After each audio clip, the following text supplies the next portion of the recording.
आदरणीय दर्शकबिन सादर प्रणाम। हामी निरन्तर स्वस्थानी माताको कथा प्रसङ्ग सुनिरहेका छौँ। यहाँहरू कसैलाई लाग्ला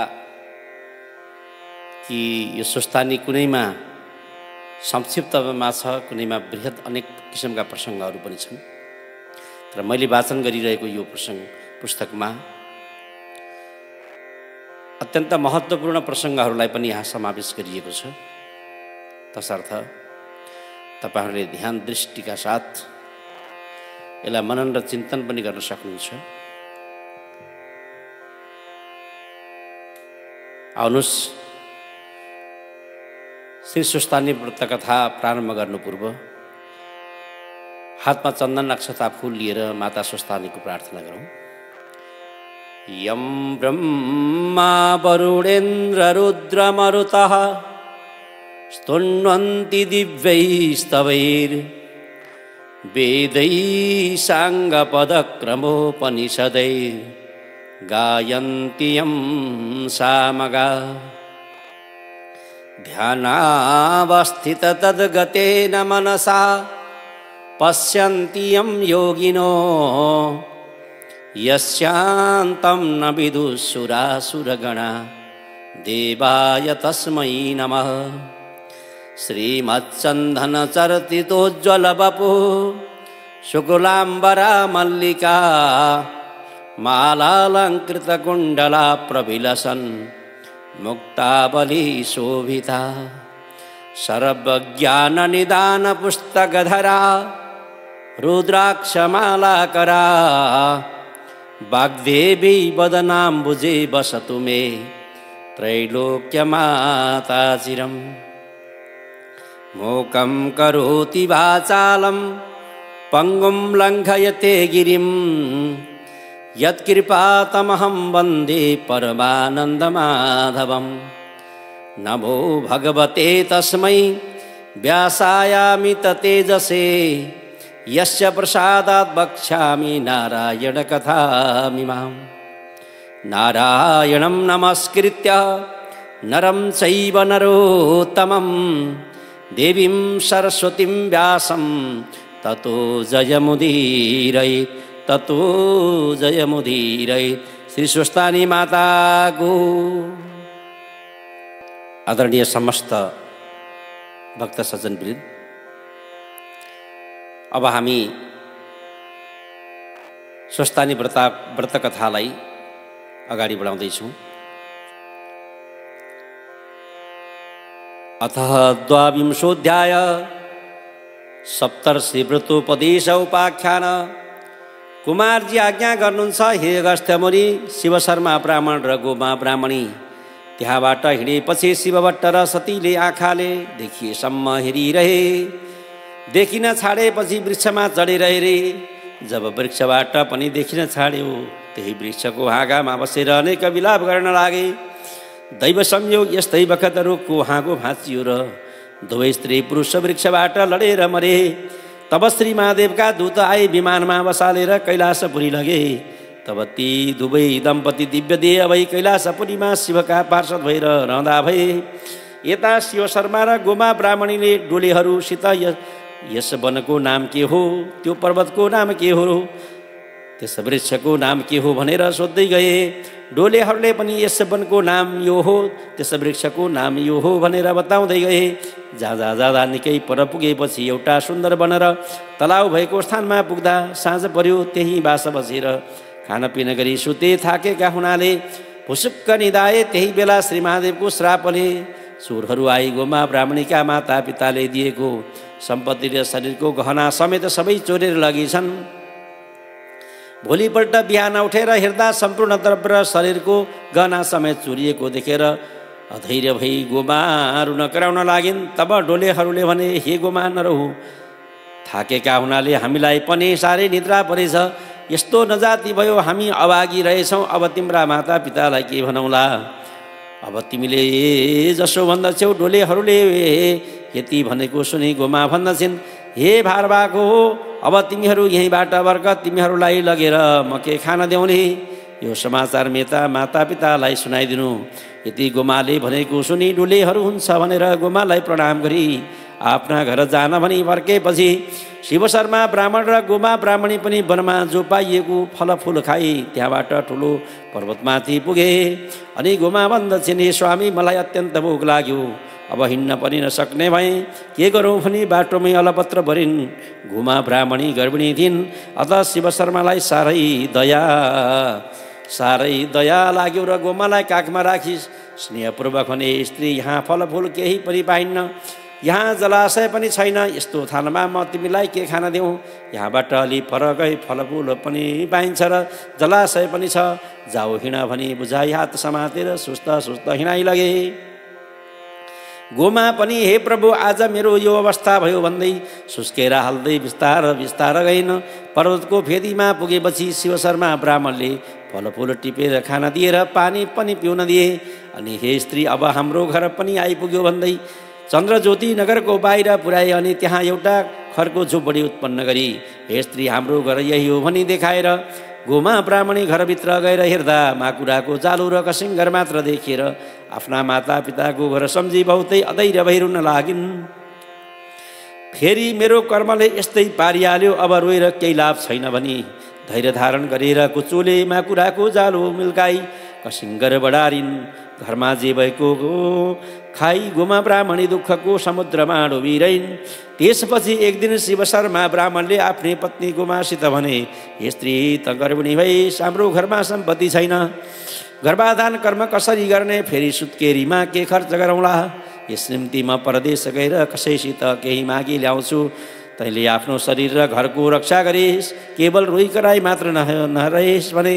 आफ्ना स्वामीको यस्तो वचन सुनि गोमाले भन्ने, स्वामी, मलाई यस्तो अवस्थामा एक्लै छाडी कहाँ जान मन परेको हो? म स्त्री जातिले के गर्नेछु, के खाने? फेरि मलाई यहाँको देला, विशेष तपाईँ वृद्ध भएकालाई कसरी पठाउँ?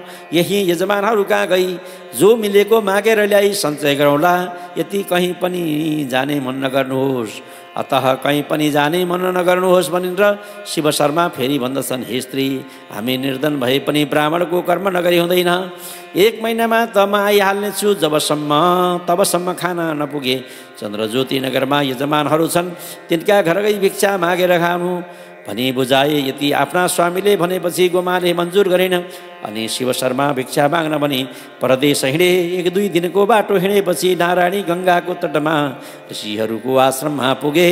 त्यहाँ वृद्ध अवस्था भएका 2 पत्नी ब्राह्मण र ब्राह्मणी बसेका थिए। त्यहाँ शिव शर्माले नारायणी गङ्गा स्नान गरेर ती वृद्ध दम्पति कहाँ गई मलाई नित्य पूजा गर्न केही फलफुल देऊ भनी मागे। ती ऋषिका आश्रममा वरिपरि प्रशस्त फलफुल थिए। ती शिव शर्माको कुरा सुनि ती वृद्ध दम्पतिले, तिमी को हौ, कहाँबाट आयो भनी सोधे। अनि शिव शर्माले, म चन्द्रज्योति नगरको शिव शर्मा नामको ब्राह्मण हुँ। घरमा पत्नी गर्भवती हुनाले गर्भाधान आदि कर्म गर्न भिक्षा माग्न भनी हिँडेको भने।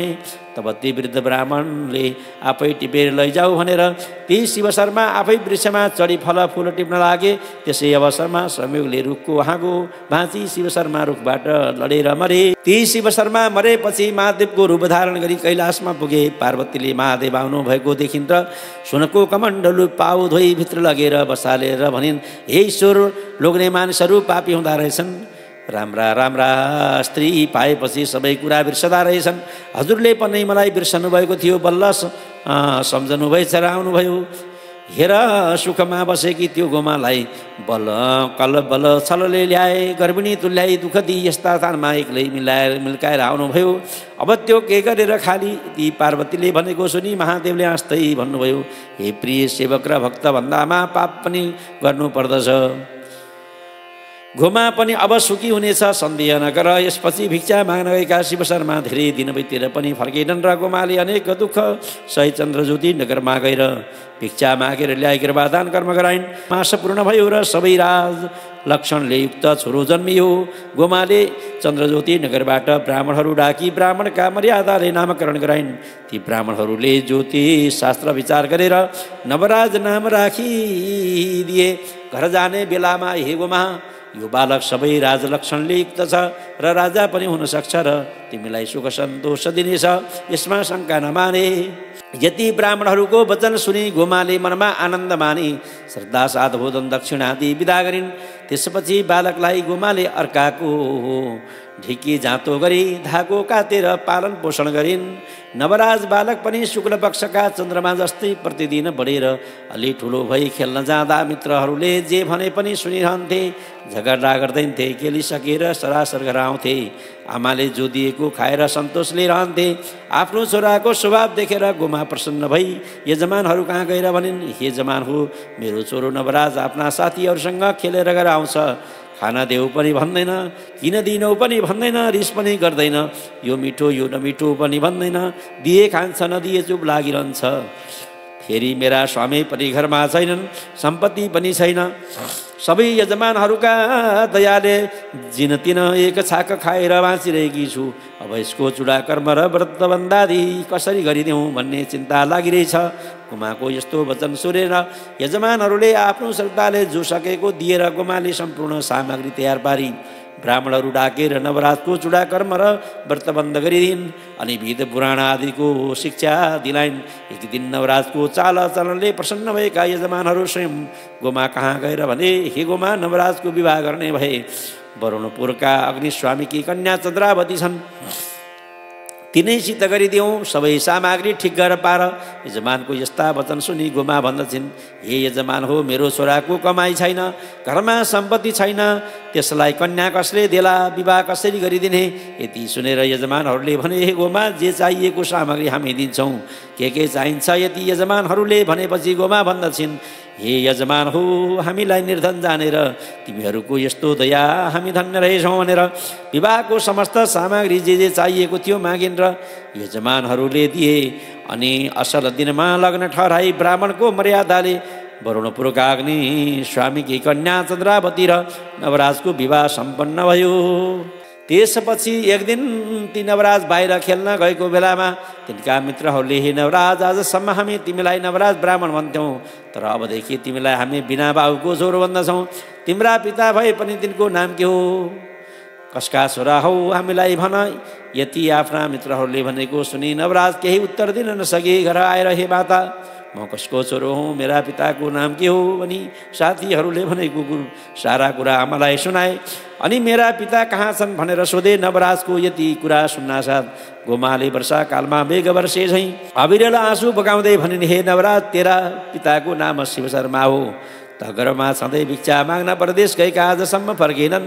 कतै केही कारण परेर रोकिएका छन् कि संसारमै छैनन्, थाहा पाउन सकिन। यति गोमाले भनेको सुनि नवराज भन्दछन्, हे माता, त्यसो भए मलाई आज्ञा दिनुभयोस्, कहाँ बसेका छन्, म गई विचार गरेर आउँछु। नवराजको यस्तो कुरा सुनेर गोमा भन्दछिन्, हे पुत्र, तेरो मुख हेरेर तेरा पितालाई बिर्सिरहेकी थिएँ, अब तैँले पनि छाडेर गई म कसको आधारले बाँच्ने। फेरि त गएपछि तेरी पत्नी चन्द्रावती पनि माइत जानेछ, यसकारण कहीँ पनि जान हुन्न, जान्छु नभन। गोमाले भनेको सुनेन नवराज फेरि भन्दछन्, हे माता, म केही भन्दछु, सुन्नुभयोस्।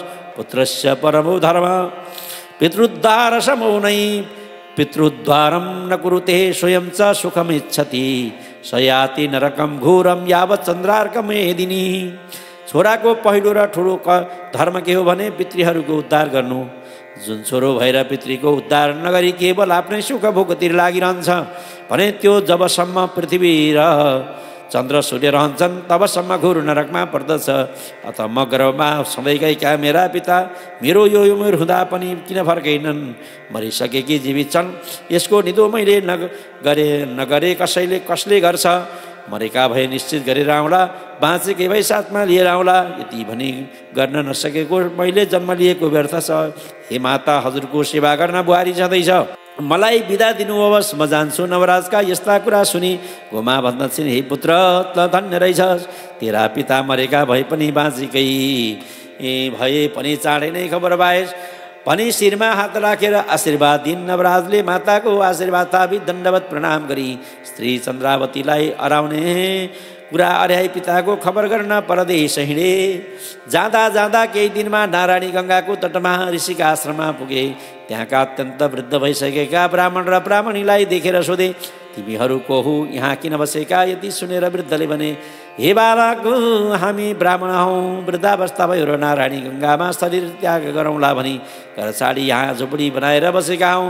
तिमी को हौ, यहाँ के कामले आयो? तिनको यस्ता कुरा सुनि नवराज भन्छन्, म पनि नवराज नामको ब्राह्मण हुँ। म घरमा सुँदै हुँदै गर्भाधान कर्म गर्न भिक्षा माग्न हिँडेका मेरा पिता शिव शर्मा नामका ब्राह्मण आजसम्म घर फर्केनन् र तिनीको खोज खबर गर्न हिँडेको हुँ। तिमीले देख्यौ कि यदि नवराजको वचन सुनि ती वृद्धले भने, हे नवराज, गर्भाधान कर्म गर्न भिक्षा माग्न आएका चन्द्रज्योति नगरका शिव शर्मा नामका वृद्ध ब्राह्मणलाई हामीले देखेथ्यौँ। यही आई आफ्नो नित्य पूजा गर्न फलफुल टेप्न त्यस वृक्षमा चढेका थिए। दैव संयोग त्यो वृक्षको हाँगो भाँचियो र वृक्षबाट लडेर मरे। हाडखोड त अझसम्म पनि होला। त्यहाँ गएर हेर, यति ती वृद्ध ब्राह्मणले भनेको सुनि नवराज त्यस रुखमुनि हेर्न गए। त्यहाँ आफ्ना पिताको हाडखोड देखि, हे पिता, मेरै निम्ति भिक्षा माग्न आएका मेरो मुखै देख्न नपाई यस्तो स्थानमा आएर रुखबाट लडी प्राण छोड्नुभयो। यो समाचार म आमालाई कसरी सुनाउला? मेरी माताले शोक गर्दा म के भनेर बुझाउला भन्दै अनेक तरहले शोक गरेर रुन लागे। फेरि धैर्य धारण गरी आडखोड बटुले गङ्गा प्रवाह गरेर ब्राह्मणका मर्यादाले दशगात्र क्रिया गरिसकी अब कता जाउँ? घर जाउँ भने सम्पत्ति छैन।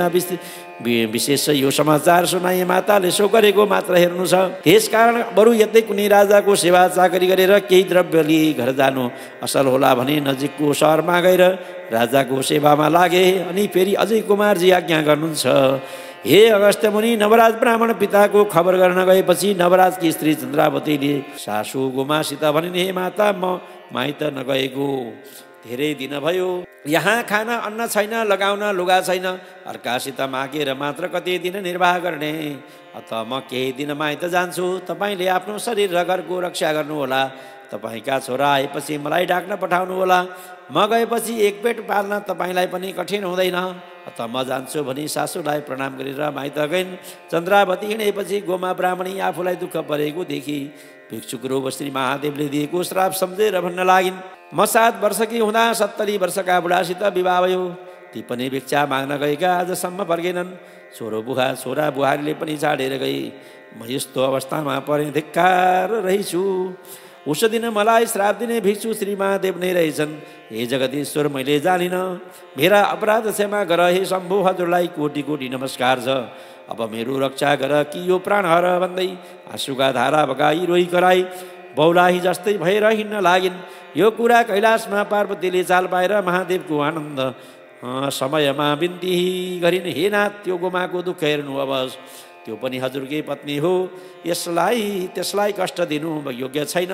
मलाई साह्रै दया लाग्यो। म त्यसको केही उपाय गरौँ कि? आज्ञा भए श्री स्वस्थानी परमेश्वरीको व्रत गराउँ र दुःखका सिन्धुबाट पार होली। यति पार्वतीको प्रार्थना सुनि महादेवले हुन्छ त्यसै गर भनी आज्ञा दिनुभयो। अनि पार्वतीले सप्तऋषिलाई डाके, तिमीहरू मर्त्यमण्डलमा जाऊ र चन्द्रज्योति नगरमा गोमा नामकी ब्राह्मणी साह्रै कष्टमा परेकी छ। उसलाई श्री स्वस्थानी परमेश्वरको व्रत गराई आओ। यति भनी आफूलाई विष्णुले बताएको सम्पूर्ण व्रत विधि बिताइन्। अनि यति पार्वतीको आज्ञा सुनि सप्तऋषिले अवश्य भनेर मर्त्यमण्डलमा पुगी चन्द्रज्योति नगरको बाहिर गोठाला केटाकेटीहरूसित यहाँको दुखी छ भनी सोधेर गोठालाहरूले यस चन्द्रज्योति नगरमा त्यस्ता दुखी कोही पनि छैनन्। सहर बाहिर गोमा नामकी ब्राह्मणी साह्रै कष्टमा छिन्। त्यहीँ गई सोध भनेर घर पनि देखाइदिए। अनि सप्तऋषिहरू तिनको घर पुगे। गोमाले पनि सप्तऋषिलाई देखेर प्रणाम गरी भित्र लगेर आसनमा बसाली, हे ऋषिश्वर हो, म यस्ती पापिनीका घरमा आई के कामले दर्शन दिनुभयो? आज्ञा अवश्य भनेर सप्तऋषिहरू भन्दछन्, हे गोमा, तिमी साह्रै नै दुःखी हुनाले श्री स्वस्थानी परमेश्वरीको व्रत गराउन आयौँ। अब तिमी एकाग्र भएर सुन। सत्ययुगमा हिमालय र पर्वतकी पुत्री पार्वतीले महादेव स्वामी पाउनका लागि गरिरहेको त्यो व्रत पौष शुक्ल पूर्णिमादेखि आरम्भ गर्नुपर्दछ। हातखुट्टाका नङ्गाटी पवित्र भई एकभक्त रही एकचित्त गरी नित्य मध्याह्नकालमा श्री महादेवको पूजा गर्नु। माघ शुक्ल पूर्णिमाको दिन अष्टोत्तर 100 रोटी, अष्टोत्तर 100 अक्षता, अष्टोत्तर 100 जातका फुल र नाना उपचार तयार गरी आर्सीमा ओंकार लेखी गंगाजलले स्नान गराई रक्तचन्दन श्रीखण्ड सिन्दूर पुष्पमाला वस्त्रधूप दीप नैवेद्यमेवा मिष्टान्न कस्तुरी भेटी चढाई श्री स्वस्थानी परमेश्वरीको पूजा गरेर कथा सुन्नु। कथा सुन्ने कोही नभए आफै भन्नु र आफै सुन्नु। त्यसपछि जुन कारणमा यानि इच्छाले व्रत गरेको छ मेरो अमुकको कामना सिद्धि होस् भनेर अर्घ दिई जब ध्यान स्तुति गर्नु। श्री स्वस्थानी परमेश्वरी भनेकी कस्ती छन् भने हे गोमा ब्राह्मणी ध्यानपूर्वक सुन। वर्ण दीप्ताभां त्रिनेत्रां कमलाननां सिंहासनं समासीनां सर्वालङ्कारभूत नीलोत्पलधरां वामे दक्षिणे वरदां शुभां खड्गचर्मधरां चूर्धं वाम दक्षिणयो क्रमा शत्रुभुजां च मां वापि पूजयेत् वृषकेतुम् एवं ध्यात्वा महादेवीं स्वस्थानीं जगदीश्वरीं पीतवर्ण सुवर्णभन्दा पनि दिव्यवर्ण भएकी तीन नेत्र भएकी कमल पुष्प चाहिँ मुखमण्डल भएकी नाना अलङ्कार पहिरी सिंहासनमा बसेकी खड्ग चर्म र निडोत्पल लिएकी चार बाहु भएकी यस्तै श्री स्वस्थानी परमेश्वरलाई हृदयले सम्झी त्यही मेरो पनि पूजन गर्नु भनी स्वयं महादेवले आज्ञा भएको छ। यस्तै श्री स्वस्थानी परमेश्वरीको ध्यान गरेर निम्नलिखित मन्त्र पाठ गर्नु। नमस्तेस्तु जगन्माता स्वस्थानी सर्वमङ्गले तब प्रसादात् देवेशी व्रतं पूर्णं त्वयभाग्यया। हे जगन्माता सम्पूर्ण लोकको कल्याण गर्ने हे देवी हे स्वस्थानी परमेश्वरी हजुरको कृपाले मेरो व्रत पुरा भयो भनी प्रसाद झिक्नु र अष्टोत्तर 108 रोटी 8 अक्षता 8 बोली पुष्प 8 पाना 8 कुड्का सुपारी सगुन समेत आफ्ना पुरुषलाई दिनु। पुरुष नभए छोरालाई र छोरा नभई मिछोरालाई दिनु। मिछोरा पनि नभई मेरो अमुको कार्य सिद्ध होस् भनेर गङ्गामा बगाइदिनु र 100 रोटी आफूले फलाहार गरी रात्रिमा जागराम बस्नु। हेगोमा यति गरेपछि श्री स्वस्थानी परमेश्वरीको व्रतको प्रभावले तिम्रो सबै दुःख नाश हुनेछ, अन्यथा नमान। यही व्रतका प्रभावले पार्वतीले महादेव स्वामी पाइथिन्। अब हामी जाँदैछौँ। यति सप्तऋषिले भनेको सुनि गोमाले मनमा आनन्द मान्दै भनिन्, हे ऋषिश्वर हो, म यस्तै पापिनीका घरमा केही छैन, कहिले आदित्य गरौँ, पर्सलबाट पान किनेर ल्याउँछु भनी चर्खामा रहेको धागो लरिया लिएर घरबाट निस्किन्। त्यसै बेला सप्तऋषिहरूले गोमाको कष्ट देखेर साह्रै दया लागि 7वटा सुनका कौडी आफूहरू बसेको पिरुका मुनि छाडेर गए। इति श्री स्कन्द पुराणे केदारखण्डे माघमात्मे कुमार अगस्त्य संवादे श्री स्वस्थानी परमेश्वर्या व्रतकथायां सप्तऋषि व्रतोपदेशो नाम 22 श्री स्वस्थानी माताको। अब अध्यायको अन्तिममा सबैले चन्दन अक्षता फूल हातमा लिएर स्वस्थानी माताको प्रार्थना गरौँ। उपनयतु मङ्गलं वः सकल जगन मङ्गलालय श्रीमान् दिनकर किरण निबोधित नवनलिन दलानि भेक्षण कृष्ण काले वर्षतु पर्जन्य पृथिवी सस्यशालिनी देशोऽयं शोभरयितु ब्राह्मणाः सन्तु निर्भया अपुत्रा पुत्रिणः सन्तु पुत्रिणः सन्तु पौत्रिणः निर्धना सदना सन्तु जीवन्तु शरदां शतं तत्रैव गङ्गा यमुना च तत्र गोदावरी सिन्धु सरस्वती च तीर्थानि सर्वाणि वसन्ति तत्र यत्राच्युतोदारकथा प्रसङ्ग या कुन्दिन्दु तुषारहारधवला या शुभ्रवस्त्रावृता या वीणा वरदण्डमण्डितकरा या श्वेतपद्मासना या ब्रह्माच्युतशङ्करप्रभृतिभिर्देवैः सदा वन्दिता सा मां पातु सरस्वती भगवती निःशेषजाड्यापः कायेन वाचा मनसेन्द्रियैर्वा बुद्ध्यात्मना वा प्रकृतिस्वभावात् करोमि यद्यत् सकलं परस्मै नारायणायेति समर्पयेत्। श्री स्वस्थानी दिव्यार्पणमस्तु। श्री स्वस्थानी माता को।